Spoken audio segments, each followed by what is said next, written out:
नमस्कार, अपना उत्तर प्रदेश देख रहे हैं आप और मैं हूं आपके साथ ज्योति। महात्मा गांधी काशी विद्यापीठ के 45वें दीक्षांत समारोह में राष्ट्रपति द्रौपदी मुर्मू मुख्य अतिथि के रूप में शामिल होने वाराणसी पहुंची है। राष्ट्रपति मुर्मू के अलावा राज्यपाल आनंदीबेन पटेल के साथ में मौजूद हैं। वहीं राष्ट्रपति मुर्मू ने अपने संबोधन में क्या कुछ कहा, सुनिए।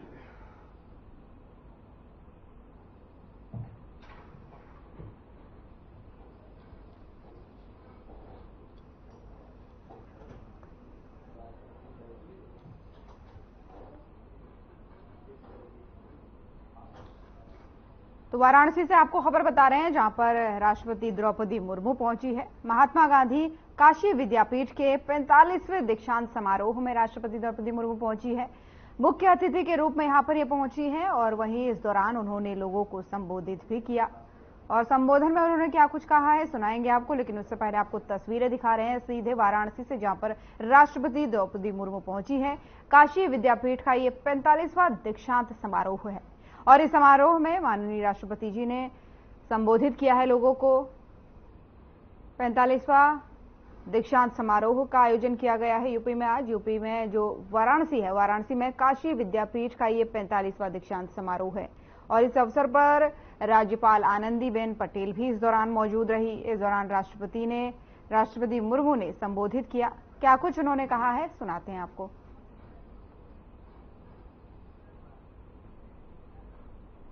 तो वाराणसी से आपको खबर बता रहे हैं, जहां पर आज काशी विद्यापीठ का 45वां दीक्षांत समारोह है। इस दीक्षांत समारोह में राष्ट्रपति द्रौपदी मुर्मू पहुंची हैं और साथ ही आपको बता दें कि माननीय राज्यपाल आनंदीबेन पटेल भी यहां पर पहुंची है। इस समारोह में काफी संख्या में लोग मौजूद रहे।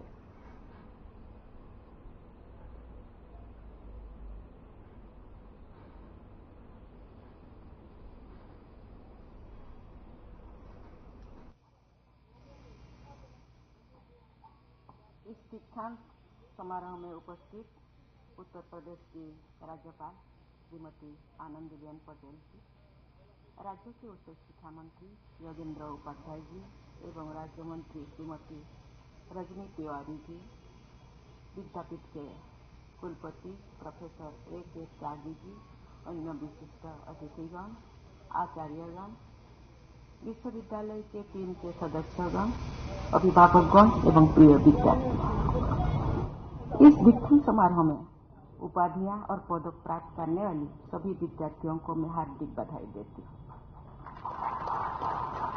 विद्यार्थियों की सफलता में योगदान देने वाले आचार्यगण और अभिभावकगण को भी मैं बधाई देती हूँ। बाबा विश्वनाथ की नगरी काशी में आना अपने आप में सौभाग्य की बात है। काशी का अभिप्राय है सदैव प्रकाशमान रहने और सदैव प्रकाशित रखने वाला ज्योतिर्पुंज। पिछले महीने काशी में देव दीपावली का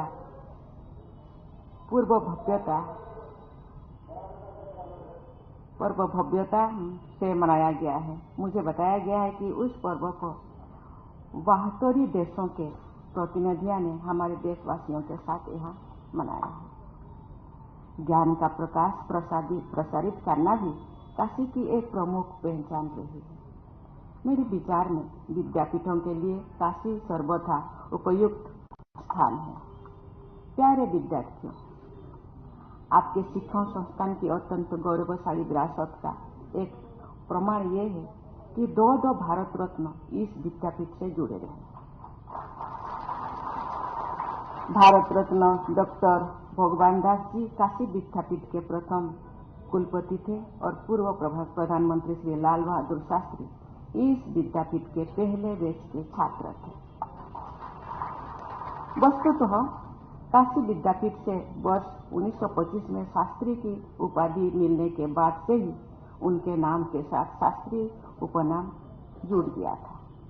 काशी विद्यापीठ के पूर्व छात्रों के रूप में इस संस्थान की प्रसिद्धि को बढ़ाते हुए शास्त्री जी ने जौन सेवक के रूप में सरलता, निष्ठा, त्याग और दृढ़ता के उच्चतम आदर्श प्रस्तुत किए थे। इस विद्यापीठ के विद्यार्थियों से ये अपेक्षा की है कि वे शास्त्री जी के जीवन मूल्यों को अपने आचरण में ढालें।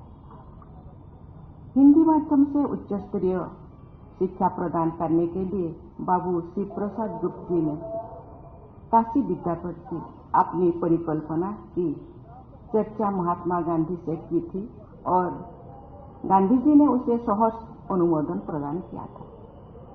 हमारे देश की स्वाधीनता के 26 वर्ष पूर्व गांधी जी की परिकल्पना के अनुसार आत्मनिर्भरता तथा स्वराज के लक्ष्य के साथ इस विद्यापीठ की यात्रा शुरू हुई थी। 10 फरवरी 1921 को इस विद्यापीठ का उद्घाटन करते हुए महात्मा गांधी ने कहा था कि जितने विद्यालय सरकार के असर में हैं, उनसे हमें विद्या नहीं लेनी चाहिए। हम उस झंडे के नीचे नहीं रह सकते जिसको सलाम करने के लिए हमारे लड़के मजबूत किया जाते हैं। यदि हमारे विद्यालय खुलेंगे तो विद्या अपने आप पवित्र हो जाएगी और सहयोग को बढ़ाने के लिए ही इस विद्यापीठ की स्थापना की गई थी और सहयोग ही हमारे लिए एकमात्र शास्त्र है। इस उद्घाटन समारोह में उपस्थित शास्त्री जी तथा उनके मित्रों ने गांधी जी का भाषण सुनने के बाद काशी विद्यापीठ में अध्ययन करने का निर्णय लिया। इस प्रकार ये विद्यापीठ असहयोग आंदोलन से उत्पन्न संस्था के रूप में हमारे महान स्वाधीनता संग्राम का जीवंत प्रतीक है। महात्मा गांधी काशी विद्यापीठ के आप सभी विद्यार्थीगण स्वाधीनता संग्राम के हमारे राष्ट्रीय आदर्शों के ध्वजवाहक हैं। इस विद्यापीठ के प्रथम प्रबंधन बोर्ड के सदस्यों में महात्मा गांधी, लाल लाजपत राय, जमुनालाल बजाज, जवाहरलाल नेहरू, बाबू शिव प्रसाद गुप्त, आचार्य नरेंद्र देव और पुरुषोत्तम दास टंडन जैसे इतिहास निर्माता शामिल थे। यहाँ के असाधारण अध्यापकों की सूची में आचार्य नरेंद्र देव, डॉक्टर संपूर्णानंद और बाबू श्री प्रकाश जैसे मूर्धन्य विद्वानों के नाम सदैव याद रखे जाएंगे। ब्रिटिश शासन की सहायता और नियंत्रण से दूर रहते हुए भारतीयों द्वारा पूर्णतः भारतीय संसाधनों से निर्मित काशी विद्यापीठ का नामकरण महात्मा गांधी काशी विद्यापीठ करने के पीछे हमारे स्वाधीनता संग्राम के आदर्शों के प्रति सम्मान व्यक्त करने की भावना निहित है। उन आदर्शों पर चलना तथा अमृतकाल के दौरान देश की प्रगति में प्रभावी योगदान देना यहाँ के विद्यालयों द्वारा विद्यापीठ के राष्ट्र निर्माता संस्थापकों के प्रति सच्ची श्रद्धांजलि होगी। प्यारे विद्यार्थियों, ये एक प्रबल लोकमान्यता है कि काशी निरंतर अस्तित्व में बनी रहने वाले विश्व की प्राचीनतम नगरी है। बाबा विश्वनाथ और मां गंगा के आशीर्वाद से युक्त पूर्ण नगरी काशी सबको आकर्षित करती रही है और करती रहेगी। मुझे स्मरण है कि जब प्रधानमंत्री श्री नरेंद्र मोदी जी ने वाराणसी को अपने लोकसभा निर्वाचन क्षेत्र के रूप में चुना था, तो उन्होंने भी यही कहा था कि मुझे मां गंगा ने बुलाया है। जिस तरह मां गंगा भारतीय संस्कृति की जीवन धारा है तथा भारतीय ज्ञान, आध्यात्म और आस्था की संवाहका है, उसी तरह काशी नगरी भारतीय संस्कृति की कलातीत धरोहर है। आप सब काशी में स्थित विद्यापीठ में विद्या उपार्जन कर रहे हैं। ये आप सबका परम सौभाग्य है और इसके लिए मैं आप सबको विशेष बधाई देती हूँ।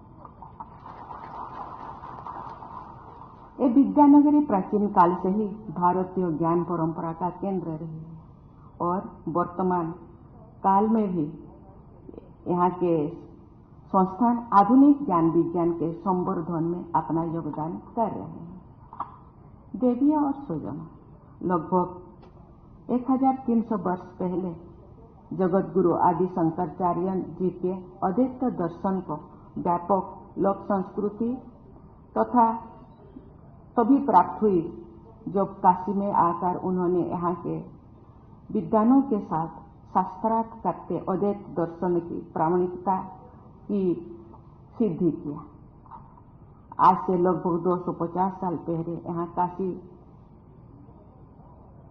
विद्वत परिषद की स्थापना की गई थी। ये परिषद निरंतर सक्रिय रही है। संस्कृत भाषा में रचित किसी भी शास्त्र के विषय में इस परिषद का निर्णय सर्वमान्य होता है। ऐसे सामाजिक ज्ञान केंद्र की परंपरा के अनुरूप इस विद्यापीठ के आचार्य और विद्यार्थियों को भी अपने संस्थान के गौरव को निरंतर समृद्धि करना रहना चाहिए। हमारी परंपरा में नैतिकता पर आधारित अर्थ एवं काम के पुरुषार्थ को सिद्ध करने तथा धर्माचरण एवं मोक्ष प्राप्ति की जीवन का ध्येय माना गया है। विद्या से ही धर्म और मोक्ष के पुरुषार्थ सिद्ध होते हैं। आपके विद्यापीठ का ध्येय वाक्य है विद्याया अमृतम अश्नुते। ये ध्येय वाक्य ईशावास्य उपनिषद से लिया गया है। इस उपनिषद में ये बोध कराया गया है कि व्यावहारिक ज्ञान और आध्यात्मिक ज्ञान एक दूसरे के पूरक है। व्यावहारिक ज्ञान से अर्थ, धर्म और कामनाओं की सिद्धि होती है। विद्या पर आधारित आध्यात्मिक ज्ञान से अमरता यानी मोक्ष की प्राप्ति होती है। शिक्षा की समग्र अवधारणा में विद्यार्थियों को व्यावहारिक जीवन के लिए सक्षम बनाया जाता है और साथ ही धर्म एवं आध्यात्म के संस्कार भी डाले जाते हैं। आपके विद्यापीठ में कुलगीत में चीर नवीन और चीर पुराण के संगम का संदेश आपको दिया गया है। नैतिकता, आदर्श, धर्म और मोक्ष जैसे भारतीय आदर्श नूतन और पुरातन के विभाजन से ऊपर है। क्योंकि ये आदर्श सदा से विद्यमान रहे हैं, इसलिए उन्हें चीर पुराण कहा जा सकता है। चीर नवीन की परिधि में विज्ञान तथा व्यावहारिक ज्ञान की आधुनिकतम धाराएं समाहित है। आप सभी विद्यार्थियों को चीर पुराण और चीर नवीन के समन्वय को अपने शिक्षा, आचरण और जीवन में उतारना होगा। तो आप राष्ट्रीय शिक्षा नीति 2020 के अनुसार भारतीय परंपराओं से जुड़े रहकर 21वीं सदी के आधुनिक विश्व में सफलताएं अर्जित करेंगे। मुझे ये जानकर बहुत प्रसन्नता हुई है कि आज स्वर्ण पदक प्राप्त करने वाले कुल विद्यार्थियों में 78% संख्या छात्राएं की है। स्नातकों में लगभग 57% छात्राएं हैं तथा स्नातकोत्तर उपाधियां प्राप्त करने वाले विद्यार्थियों में लगभग 68% बेटियां हैं। बेटियों को शायद अच्छा नहीं लग रहा है।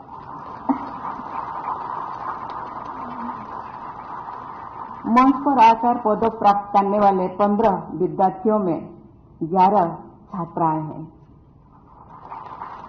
उच्च शिक्षा संस्थानों में बेटियों के बेहतर प्रदर्शन में विकसित भारत और बेहतर समाज की झलक दिखाई देती है। मुझे विश्वास है कि वर्ष 2047 तक भारत को विकसित देश के रूप में स्थापित करने के राष्ट्रीय संकल्प को सिद्ध करने में महात्मा गांधी काशी विद्यापीठ के विद्यार्थियों और आचार्यों का महत्वपूर्ण योगदान रहेगा। मैं आप सबके स्वर्णिम भविष्य की मंगल कामना करती हूँ। धन्यवाद। जय हिंद, जय भारत।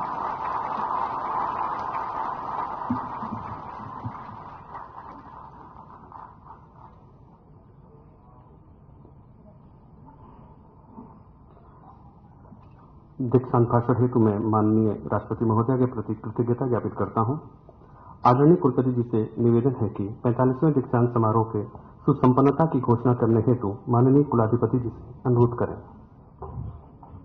माननीय कुलाधिपति जी से अनुरोध है कि वे दीक्षांत समारोह के समापन की घोषणा करें। मैं महात्मा गांधी काशी विद्यापीठ के 45वें दीक्षांत समारोह के समापन की घोषणा करती हूँ।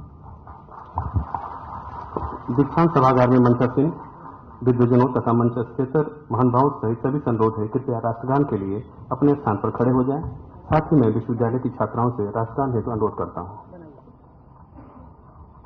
जन गण मन अधिनायक जननी भारत भाग्य विधाता, पंजाब सिंध गुजरात मराठा गावे उत्कल गंगा, विंध्य हिमाचल यमुना गंगा, उच्छल जलधि तरंगा, तब शुभ नामे जागे, तब शुभ आशीष मांगे, गाहे तब जय गाथा, जन गण मंगलदायक जय हे भारत भाग्य विधाता, जय हे जय हे जय हे जय जय जय जय हे। राष्ट्रगान के पश्चात अब शैक्षिक शिक्षार्था का दीक्षांत सभागार से प्रस्थान होगा। अतः समस्त दीक्षित हुए उपाधिधारकों व विद्वजनों से निवेदन है कि कृपया शैक्षिक शिक्षायात्रा में सम्मिलित समस्त विद्वजनों के दीक्षांत सभागार से बाहर प्रस्थान कर जाने तक अपने स्थान पर खड़े रहें।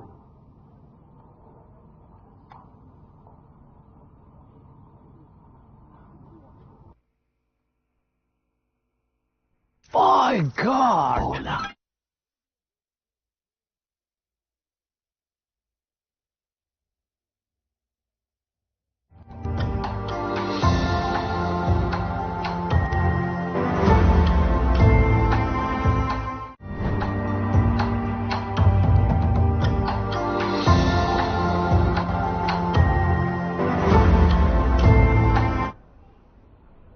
तो राष्ट्रपति द्रौपदी मुर्मू को सुन रहे थे आप, अपना उत्तर प्रदेश देख रहे थे। उत्तर प्रदेश की खबरों में फिलहाल इतना ही। नमस्कार।